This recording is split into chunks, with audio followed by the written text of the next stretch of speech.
ხოში აქამდე მივიდნენ ჩვენი პარტნიორები, აი ამათი მაყურებელი ახლა როგორ ამბავია, ყოველდღე გამოდიან და რაც არ უთქვია მაო ძედუნს, პოლ პოტს, ხოშიმინს, ტროცკის, სტალინს, ბრეჟნევს, ანდროპოვს, ჩერნეკოვს, აი ანტი-ამერიკელ ანტიევროპელებს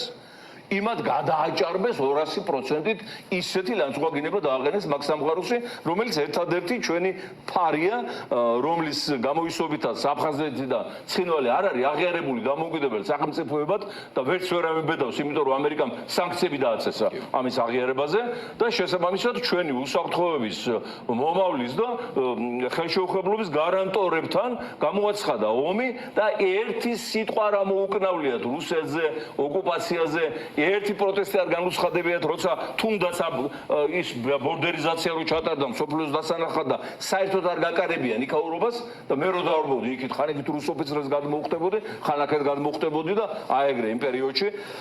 ხო ერთი სიტყვა არავინ არ ჩასულა, აი დღესაც გაუშვეს ისე უთოს თავმჯდომარე, არავინ არ გაყვა. ზელენსკი ჩამოვიდა, ბათუმში იყო კონფერენცია, გავიდა ენგურის ხიდზე, არავინ გვერდით არ ედგა აბსოლუტურად უკრაინის პრეზიდენტს პირდაპირ მიადგა რუს მესაზღვრეებს. ეს ხელისუფლება ამას ქვია ქვეყნის პატრონი და უსაფრთხოების გარანტი. ეს არის ყველაზე დიდი საფრთხე ჩვენს თავს ჩამოწოლული აი ამ რეჟიმის სახით და ამიტომ მისი მოცილება ეს არის რომ იტყვიან ჩვენი გენეტიკური მოვალეობა, უბრალოდ ვიმეორებ, მშვიდობიანი მოცილება და კარგი დაგეგმა უნდა მიტინგებზე